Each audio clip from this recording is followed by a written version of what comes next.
Hello friends, இன்றைக்கி நம்ம standard 10 English book பார்க்கலாம். இங்கிலீஷ் புக்கில் யூனிட் 1 அதில் ப்ரோஸ் மட்டும் இந்த வீடியோவில் பார்க்கலாம். பிகாஸ் 10th ஸ்டாண்டர்ட்னால இம்பார்ட்டண்ட் அப்படிங்கிறதுனால நான் ஒவ்வொரு லெசனையுமே நல்லா டீட்டெயிலாகவே எக்ஸ்பிளைன் பண்ணுறேன் with exercises and grammar portions. Unit 1 prose his first flight. Liam O'Flaherty, இதோட author Liam O'Flaherty. About the author பார்க்கலாம். Liam O'Flaherty was an Irish novelist and short story writer and a major figure in the Irish literary renaissance. He was a founding member of the Communist Party of Ireland. A native Irish speaker from the Gaelic tract, O'Flaherty wrote almost exclusively in English except for a small number of short stories in the Irish language. He spent most of his time in traveling and lived comfortably and quietly outside the spotlight. இந்த about the ஆத்தரில் important அப்படின்னா இவர் ஒரு Irish novelist and short story writer. And இன்னொன்று என்னென்னா இவர் முக்கால்வாசி இங்கிலீஷில் தான் எழுதியிருக்காரு அண்ட் ரொம்ப கொஞ்சமாக அவரோட நேட்டிவ் லாங்குவேஜ் ஐரிஷில் ஷார்ட் ஸ்டோரிஸ் எழுதியிருக்காரு. இவ்வளோ தான் important something to be known about the author. இவ்வளோ தான் லியாம் ஓஃப்லஹர்ட்டி பற்றி. அவ்வளோ இம்பார்ட்டண்ட்னா கேட்க மாட்டாங்க. ஓகே, நம்ம ப்ரோஸ்குள்ளே போயிடலாம். The young seagull was alone on his ledge. His two brothers and his sister had already flown away the day before. He had been afraid to fly with them. Somehow, when he had taken a little run forward to the brink of the ledge and attempted to flap his wings, he became afraid. The great expanse of sea stretched down beneath, and it was such a long way down, miles down. He felt certain that his wings would never support him. So he bent his head and ran away back to the little hole under the ledge where he slept at night. இந்த first பேரால என்ன சொல்கிறாங்க அப்படின்னா, ledge அப்படின்னா ஒரு suppose நம்ம balcony இருக்கு இல்லைங்களா, அந்த விண்டோ சில்க்கு பக்கத்தில் ஒரு எக்ஸ்டென்ஷன் மாதிரி இருக்கும்ல, ஹரிசாண்டலாக ஒரு திட்டு மாதிரி, அதுதான் வந்து லெட்ஜ் அப்படின்னு சொல்கிறாங்க. ஸோ இந்த ஏரியாவில் இந்த இதில் வந்து மவுண்டெயினோட எக்ஸ்டென்ஷன் இங்கே இருக்கு இல்லைங்க, மவுண்டெயினோட எக்ஸ்டென்ஷன் இந்த மாதிரி வி ஷேப், இதுதான் லெட்ஜ் அப்படின்னு சொல்கிறாங்க. இதில் என்ன சொல்கிறாங்கன்னா, அந்த குட்டி கடற்பறவை வந்து அந்த லெட்ஜில் வந்து தனியாக உட்காந்துட்ருக்கு. அதோட 2 அண்ணாவும் ஒரு தங்கச்சியும் முன்னாடி நாளே பறந்து போயிட்டாங்க. அது மட்டும்தான் தனியாக உட்காந்துருக்கு. இது மட்டும் ஏன் இங்கே இருக்குது அப்படின்னா, இதுக்கு ரொம்ப பயமாக இருக்குது பறக்கிறதுக்கு. சம்ஹவ் வென் இதுக்கு ரொம்ப afraid to fly with them, ரொம்ப பயமாக இருந்ததுனால இது மட்டும் பின்னாடியே இங்கே உட்காந்துட்ருக்கு. சரி, ஓகே பறக்கலாம் அப்படின்ட்டு கொஞ்சம் தைரியத்தை கொண்டு வந்து முன்னாடி பறக்க போனப்போ ஓகே நம்மளால் முடியாது, கண்டிப்பாக முடியாது அப்படின்ட்டு. ஏன் முடியாதுன்னா அதுக்கு என்ன பயம்னா, ரொம்ப மைல்ஸ் கீழே வந்து ஃபுல்லாக கடல் தான் இருந்துச்சு. ரொம்ப பயமாக இருந்துச்சு, அதுக்குள்ளே மூழ்கிடுவோம் அப்படின்ட்டு, அதில் குதிச்சிருவோம் அப்படின்ட்டு. ஸோ அதுக்கு ரொம்ப பயமாக இருந்ததுனால பின்வாங்கிடுச்சு. அதுக்கு ரொம்பவே கான்ஃபிடெண்ட்டாக இருந்துச்சு, அதால் எப்பயுமே பறக்க முடியாது, அதோட விங்ஸ் வந்து அதுக்கு சப்போர்ட்டே பண்ணாது அப்படின்ட்டு ரொம்ப கான்ஃபிடெண்ட்டாக இருந்துச்சு. திருப்பி போய் அது நைட்டு எந்த ஹோலில் தூங்குமோ அங்கே போய் திருப்பி உள்ளே போயிடுச்சு. நெக்ஸ்ட் பேரா, இதுதான் இந்த ஃபர்ஸ்ட் பேராவோட இது. Even when each of his brothers and his little sister, whose wings were far shorter than his own, ran to the brink, flapped their wings and flew away, he failed to muster up courage to take the plunge which appeared to him so desperate. His father and mother had come around calling to him shrilly, scolding him, threatening to let him starve on his ledge unless he flew away. But for the life of him, he could not move. இந்த பேரால என்ன சொல்கிறாங்க அப்படின்னா, உங்களோட தங்கச்சி, இவங்களோட other brothers, இவங்களுக்கெல்லாமே தங்கச்சி கூட இவரோட ஷார்ட்டாக தான், இந்த குட்டி கடற்பறவையோட ஷார்ட்டான விங்ஸ் தான் இருந்துச்சு. ஆனால் அதுவே வந்து முன்னாடி போய் அதோட விங்ஸை பறந்து அது பாட்டுக்கு பறக்க ஆரம்பிச்சு போயிடுச்சு. ஆனால் இவருக்கு வந்து இதெல்லாம் தெரிஞ்சும் இவருக்கு வந்து பயமாக தான் இருந்துச்சு. மஸ்டர் அப்னா கேதர் அப் கரேஜ், அவரால் அந்த தைரியத்தை கொண்டு வரவே முடியல. அந்த ஒரு ஸ்டெப் எடுத்து வைக்கவே அப்படின்னு சொல்கிறாங்க. எப்படி இருந்தாலும் எங்கள் அப்பாவும் அம்மாவும் அதோட அப்பாவும் அம்மாவும் ரொம்ப கூப்பிட்டுட்டே இருந்து, இப்படி நீ பறக்கலை அப்படின்னா நீ சாப்பாடு இல்லாமல் அங்கேயே தான் பட்னியாக தான் இருக்க போகிற அப்படின்ட்டு சொல்லி அவங்களும் பறந்து போயிட்டாங்க. That was 24 hours ago. 24 hours agoனா முன்னாடி நாளே எல்லோரும் பறந்து போயிட்டாங்க. எங்கள் அப்பா அம்மாவும் அந்த பிரதர்ஸ் அண்ட் சிஸ்டர்ஸோடு பறந்து போயிடுச்சு. இவர் மட்டும்தான் இங்கே தனியாக இருந்தார். Since then nobody had come near him. The day before, all day long, he had watched his parents flying about his brothers and sister, perfecting them in the art of flight, teaching them how to skim the waves and how to dive for fish. இந்த பேரால் என்ன சொல்கிறாங்கன்னா, இவர் பக்கத்தில் யாருமே அதுக்கப்புறம் வரல. முன்னாடி நாள் பறந்து போனதோட சரி, யாருமே அவர் பக்கத்தில் வரல. அவரோட அப்பா அம்மாலாம் வந்து எங்கள் தங்கச்சி அண்ட் பிரதர்ஸ்க்கெலாம் வந்து சொல்லி தந்துட்டு இருந்தாங்க, எப்படி பறக்கிறது, எப்படி வந்து மீன் பிடிக்கிறது, அதெல்லாம் சொல்லி தந்துட்டு இருந்தாங்க. இவர் அதெல்லாம் வாட்ச் பண்ணிகிட்டு இருந்தார். He had in fact seen his older brother catch his first herring and devour it, standing on a rock while his parents circled around raising a proud cackle. And all the morning the whole family had walked about on the big plateau midway down the opposite cliff, laughing at his cowardice. இதில் என்ன சொல்கிறாங்க அப்படின்னா, இவர் இது கூட பரவாயில்ல, இவரோட older brother, இவரோட அண்ணா வந்து அந்த ஃபர்ஸ்ட் அவர் ஹெரிங் அப்படின்னா ஒரு ஃபிஷ்ஷு, அதை வந்து டெவர் அப்படின்னா ரொம்ப ஆர்வமாக சாப்பிட்றது, எல்லாத்தையுமே சாப்பிட்டு முடிக்கிறது ஃபாஸ்ட்டாக. அவரோட ஃபஸ்ட்டு மீன் பிடிக்கிறது, அதாவது கேட்ச், அதாவது மீனை வந்து பிடிச்சிருக்காரு அவரே தனியாக. அதை வந்து ஒரு கல் மேலே உட்காந்து அவர் சாப்பிட்டுட்டு இருக்கிறத இவர் உட்காந்து பார்க்குறாரு. அவர் பேரண்ட்ஸ் எல்லாருமே வந்து அவரை சுற்றி ரொம்ப கேக்கிள் அப்படின்னா ஒரு நாய்ஸ் அவங்க மேக் பண்ணுறது. ஸோ அந்த மாதிரி ப்ரௌடாக இருந்தாங்க. எங்கள் பேரண்ட்ஸ்லாம் வந்து அவரை என்கரேஜ் பண்ணிகிட்டு இருந்தாங்க. இதெல்லாம் வந்து அவர் காலையில் ஃபுல்லாக பார்த்துட்டு இருந்தார். அவருக்கு ஆப்போசிட்டில் கீழே ஒரு பிளாட்டூவில் இது நடந்துட்டு இருந்துச்சு இந்த இடத்துல. நெக்ஸ்ட் பேரா. The sun was now ascending the sky, blazing warmly on his ledge that faced the south. He felt the heat because he had not eaten since the previous night. Then he had found a dried piece of mackerel's tail at the far end of his ledge. இந்த பேரை என்ன சொல்லுது அப்படின்னா, இப்போ வந்து சன்னும் வந்து மேலே வர ஆரம்பிச்சிச்சு. ஆஃப்டர்நூன் ஆக ரொம்ப வந்து மேலே வர ஆரம்பிச்சிச்சு. அதோட ஹீட் அதால் தாங்கிக்கவே முடியல. ஏன்னா முன்னாடி நாள் வரைக்கும் அது சாப்பிடவே இல்லை. கடைசியாக முன்னாடி நாள் நைட்டு சாப்பிட்டது தான். அதுக்கப்புறம் சாப்பிடவே இல்லை. ஒரு நாள் ஃபுல்லாக சாப்பிடாமல் இருந்துச்சு. அப்புறம் ரொம்ப நேரத்துக்கு அப்புறம் அது பார்த்துச்சு, மெக்கரல்னால் அது ஒரு டைப் ஆஃப் ஃபிஷ். அந்த லெஜ்க்கு சைடில் அதோட அந்த மெக்கரலோட டெய்ல் அதை பார்த்துச்சு. Now there was not a single scrap of food left. He had searched every inch, rooting among the rough, dried-caked straw nest where he and his brothers and sisters had been hatched. He even gnawed at the dried piece of eggshell. It was like eating a part of himself. இப்போ என்னென்னா, அது பார்த்துச்சு ஃபுல்லாக அது இருக்கிற அந்த லெஜ்ஜில் சுற்றி பார்த்துச்சு. அங்கே எங்கேயுமே சாப்பாடுங்கிறது ஒரு பீஸ் கூட இல்லை. அந்த நெஸ்ட் இருந்துச்சுல, அதெல்லாம் கூட எல்லாத்தையுமே எடுத்து பார்த்துச்சு. அங்கேயும் கொஞ்சம் கூட எதுவுமே இல்லை. அப்புறம் கடைசியில் அவர் கடிச்சு கூட பார்த்தாரு. அவர் எக்ஷெல், அதாவது முட்டை பொறிஞ்சு வந்த அந்த எக் ஷெல் இருக்கும்ல, அந்த ஷெல்லை கூட கடிச்சு பார்த்தாரு. ஆனால் அது அவருக்கு வந்து அவரோட தன்னைத்தானே சாப்பிட்டுக்கிற மாதிரி இருந்துச்சு அந்த கடற்பறவைக்கு. அதான் இந்த பேரால சொல்கிறாங்க.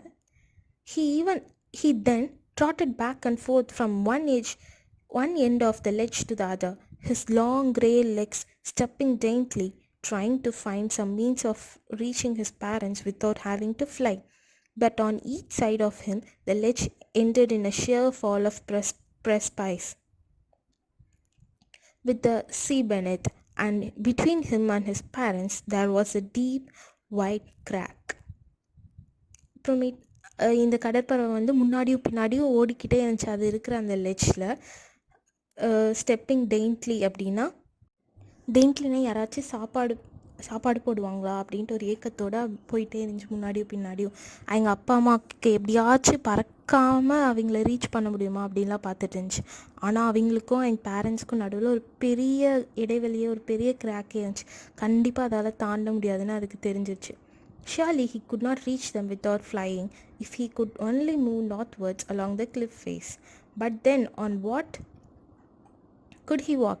There was no ledge, and he was not a fly, and above him he could see nothing. The precipice was sure, and the top of it was perhaps further away than the sea beneath him. அவர் முன்னாடி பின்னாடி ஓடிட்டு எங்கள் அப்பா அம்மாவை reach பண்ண முடியுமா அப்படின்னு பார்த்து என்னென்ன வழி இருக்கும் அப்படின்னு பார்க்குறாரு. அவருக்கு ஒரு வழி கூட கிடைக்கல. கண்டிப்பாக போக முடியாது அப்படின்ட்டு அவருக்கு கன்ஃபார்மாக தெரிஞ்சிருச்சு இப்போ.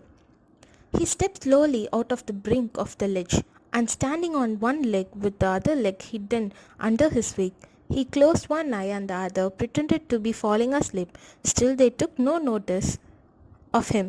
He saw his two brothers and his sister lying on the plateau dozing, with their heads sunk into their necks. His father was preening the feathers on his white back. Only his mother was looking at him. இந்த பேரல என்ன சொல்கிறாங்க அப்படின்னா, இவர் நிறைய try பண்ணிச்சு. இந்த குட்டி கடற்பறவை எப்படியாச்சும் அப்பா அம்மா நம்மளே பார்ப்பாங்களா, சாப்பாடு கொடுப்பாங்களா அப்படின்ட்டு என்னென்னமோ பண்ணுச்சு. லைக் அப்படியே ஒரு காலை மட்டும் நீட்டிக்கிட்டு இன்னொரு காலை இது பண்ணி தூங்குற மாதிரி, ஒரு ஐ மட்டும் க்ளோஸ் பண்ணி அந்த மாதிரிலாம் பார்த்துட்டு இருந்துச்சு. அப்புறம் பார்த்தா எங்கள் டூ பிரதர்ஸ் அண்ட் சிஸ்டர் எல்லாருமே தூங்கிட்டு இருந்தாங்க. எங்கள் அப்பா ப்ரீனிங் அப்படின்னா பறவைலாம் அதோட பீக்கை வச்சு அது ஃபெதர்ஸ் எல்லாம் க்ளீன் பண்ணும்ல, அதான் ப்ரீனிங் அப்படின்னு சொல்லுவாங்க. அந்த மாதிரி பண்ணிகிட்டு இருந்தார். எங்கள் அம்மா மட்டும்தான் அவரை பார்த்துக்கிட்டே இருந்தாங்க. She was standing on a little high hump on the plateau, her white breast thrust forward. Now and again she tore at a piece of fish that lay at her feet, and then scraped each side of her back on the rock. The sight of the food maddened him. How he loved to tear food that way, scraping his beak now and again to wet it. He uttered a low cackle. His mother cackled too and looked at him.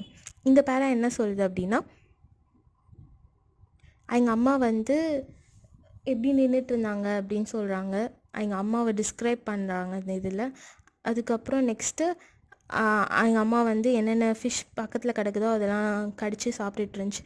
அவருக்கும் ஏக்கமாக இருந்துச்சு, நானும் இப்படிலாம் இருந்துச்சுன்னா எப்படி சாப்பிடுவேன், எனக்கு அது ரொம்ப பிடிக்குமே, அந்த மாதிரி பார்த்துட்டு இருந்தார். அப்புறம் ஏதோ லைட்டாக கேக்கிள் சவுண்ட் அந்த மாதிரி சவுண்ட் கொடுத்தாரு. எங்கள் அம்மாவும் திருப்பி அதே மாதிரி சவுண்ட் அவருக்கு கொடுத்தாரு. "Ga, ga, ga," he cried, begging her to bring him over some food. "Gaw, lo, gaw," she screamed back mockingly. Mockingly-na tease பண்ணுற மாதிரி, கலாய்க்கிற மாதிரி. But he kept calling plaintively, and after a minute or so he uttered a joyful scream. His mother had picked up a piece of fish and was flying across to him with it. He leaned out eagerly, tapping the rock with his feet, trying to get nearer to her as she flew across. But when she was just opposite to him, abreast of the ledge, she halted, her legs hanging limp, her wings motionless, the piece of fish in her beak almost within reach of his beak. இவர் கூப்பிட்டுட்டே இருக்கார் இவங்க அம்மாவை. அப்புறமேட் கொஞ்ச நேரத்துக்கு அப்புறம் அவர் ரொம்ப ஜாய்ஃபுல்லாக scream கொடுக்குறாரு, ஹாப்பியாக ஒரு கத்துறாரு. ஏன் அப்படின்னா எங்கள் அம்மா ஒரு மீனை பிடிச்சிட்டு அவர் சைடு பறந்து வந்துட்டுருக்காங்க. அவரும் போய் அதை வாங்கலாம் அப்படின்ட்டு முன்னாடி போகும்போது எங்கள் அம்மா கரெக்டாக பக்கத்தில் ஒரு பீக்கு பக்கத்தில் அந்த ஃபிஷ் வரும்போது அப்படியே ஸ்டாப் பண்ணிட்டு பக்கத்தில் போகாமல் அப்படியே நின்றுட்டாங்க. அப்புறம் he waited a moment in surprise, wondering why she did not come nearer, and then maddened by anger he dived at the fish. With a loud scream he fell outwards and downwards into space. His mother had swooped upwards and he passed beneath her, and he heard the swish of her wings. ஒரு பாட்டுக்கு செம்ம கோவம் வந்துச்சு. என்ன இவங்க கொடுக்காம இருக்காங்கன்னு செம்ம கோவம் முன்னாடி ஓடி போயிடுச்சு இந்த குட்டி பறவை. அப்புறம் கொஞ்ச நேரத்துக்கு அப்புறம் தான் தெரிஞ்சது இவர் குதிச்சிட்டாரு, இந்த குதிச்சிருச்சு, கீழே ஒன்றுமே இல்லை, நம்ம நடு ஸ்பேஸில் இருக்கோம், எந்த சப்போர்ட்டும் இல்லாமல் அப்படின்ட்டு. எங்கள் அம்மா சடனாக பறக்க ஆரம்பித்தா அதோட விங்ஸை நல்லா இது பண்ணி பறக்க ஆரம்பித்தோடனே அப்போ தான் அவருக்கு ரியலைஸ் ஆச்சு குதிச்சிட்டோம் அப்படின்ட்டு. Then a monstrous terror seized him and his heart stood still. He could hear nothing, but it only lasted a moment. The next moment he felt his wings spread outwards. The wind rushed against his breast feathers, then under his stomach and against his wings. He could feel the tips of his wings cutting through the air.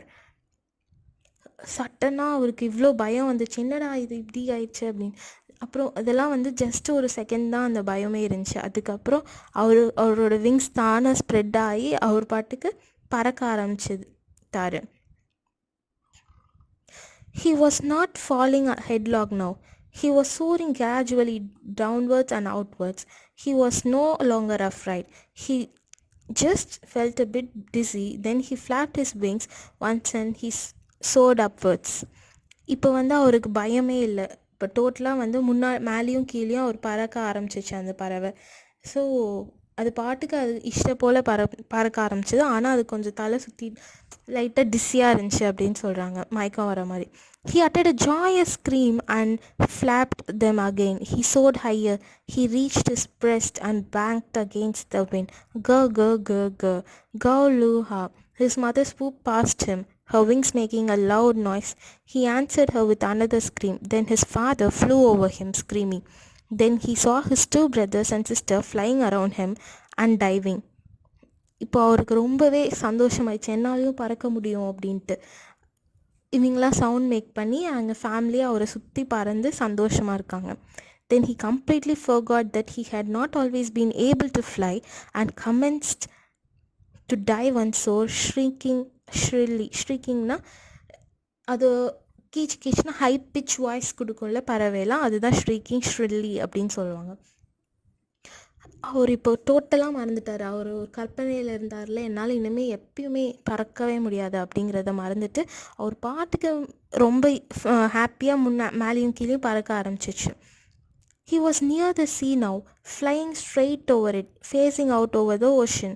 He saw a vast green sea beneath him, with little ridges moving over it. He turned his beak sideways and crowed amusedly. His parents and his brothers and sisters had landed on the green floor in front of him. They were beckoning on him, calling shrilly. He dropped his leg to stand on the green sea. His leg sank into it. He screamed with fright and attempted to rise again, flapping his wings.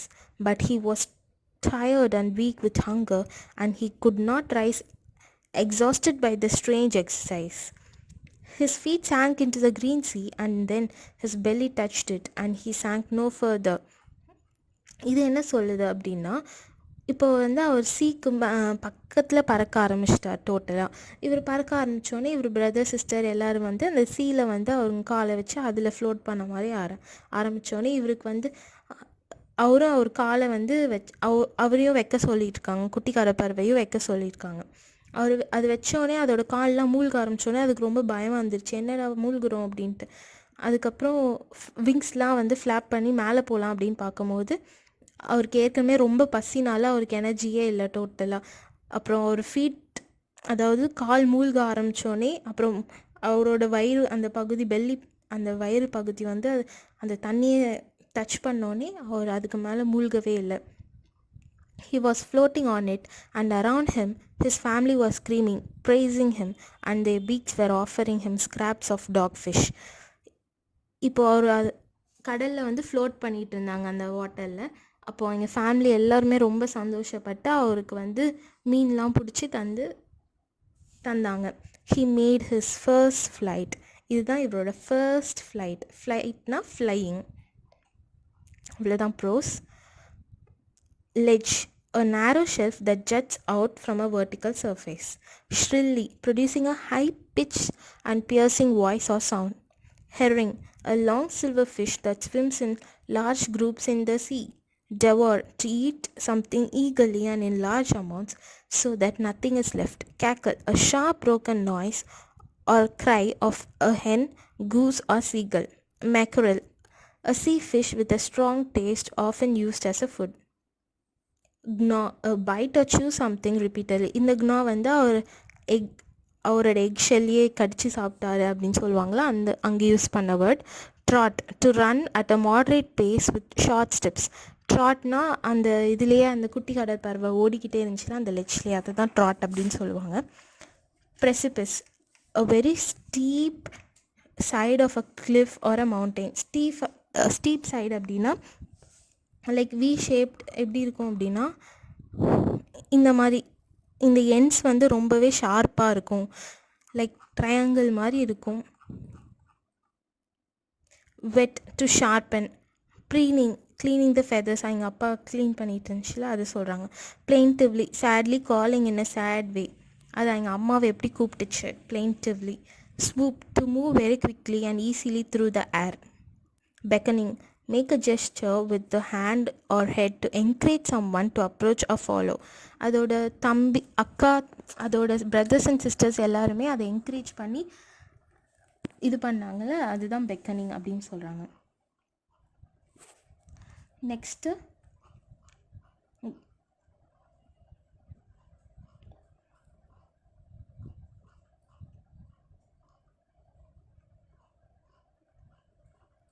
Grammar பார்க்கலாம். Okay, கிராமரில் இந்த unit 1ல் இருக்க grammar models. So models பற்றி பார்க்கலாம். A modal verb is used to indicate modality that expresses a speaker's general intention, that is likelihood, ability, permission, request, capacity, suggestion, order, obligation, advice, etc.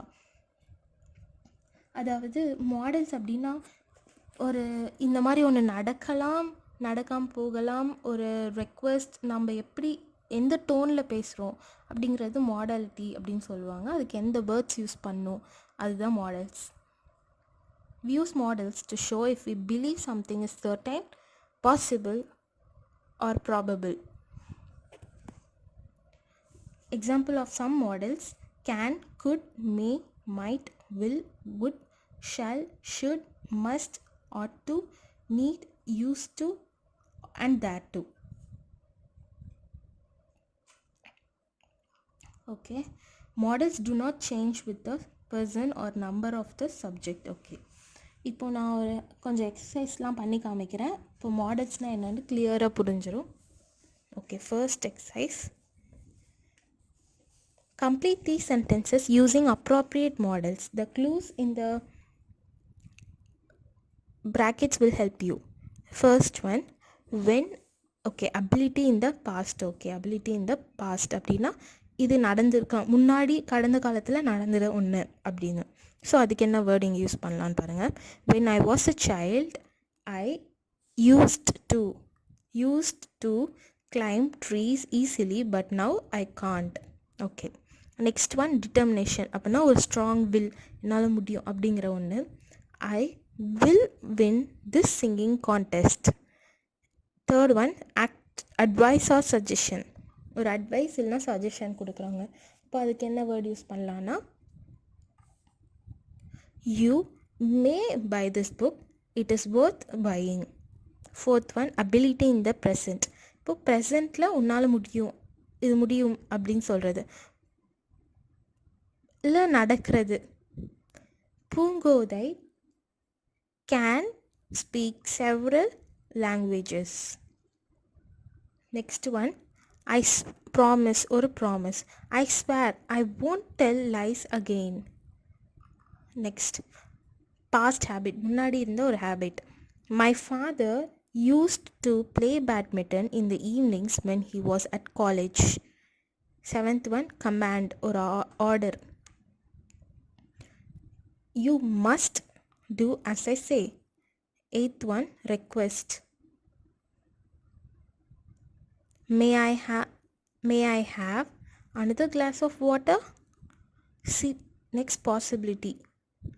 Sibi has not practiced hard, but he may win the race. He may win the race. 10th one, duty. Okay, we should preserve our natural resources. Okay. Exercise B. Rewrite the following sentences by rectifying the errors in the use of models. First one, would I have your autograph? Varadu. May I have your autograph? I can be 50 next April. Varadu. I will be 16 next April. Next, take an umbrella. It should rain later. should வராது, ஷுட்டுக்கு பதிலாக might வரும். அதாவது take an umbrella, it might rain later. Fourth one, the magistrate ordered that he might pay the fine. Might வராது, he should, because இது ஒரு order, அதனால should வரும். Make me a cup of tea. Shall you வராது, will you அது வரும். You must speak politely to elders. You may speak வராது, you must speak வரும். You will get your teeth cleaned at least once a year. You should get your teeth cleaned at least once a year. We could grow vegetables in our kitchen garden, but we don't do it now. We used to, because it is activity in the pastல முன்னாடி நடந்த ஒரு செயல். So அதனால் we used to grow vegetables in our kitchen garden, but we don't do it now. Ninth one, must I get your jacket? The weather is cold. Should I get your jacket? The weather is cold. இதான் correct. Should I வரும். Could the train be on time? Would the train be on time? இதான் வரும். Next exercise. Read the dialogue and fill in the blanks with suitable models. Dad சொல்றாங்க, can we go out for dinner tonight? Yes, Dad. We can go to a restaurant where I could have some ice cream. Okay, then I will be home by 7 p.m. Mom and you should be ready by then. Sure, we will. My friend told me that there is a magic show nearby. Can you please take us there? We may not have time to go for the magic show, I suppose. If we have enough time left, we may plan.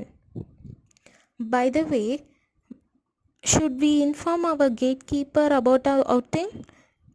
Yes, we should, so that he could be aware we aren't at home. Should I call up Mom and tell her about our plan today? Yes, you must to. Sorry, yes, you have to. Have வருவீங்க. You have to, otherwise we might be in trouble when she returns home. By the time you come home in the evening, we will be waiting for you. Hope you won't be late. Bye. Okay, இவ்வளோதான் models பற்றி. That's it. இது ஃபுல்லாக முடிஞ்சது. Next நான் அடுத்த வீடியோவில் poem போடுறேன். இந்த யூனிட்டில் இருக்க போயம் வந்து memory poem. Okay, hope it was useful. Thank you.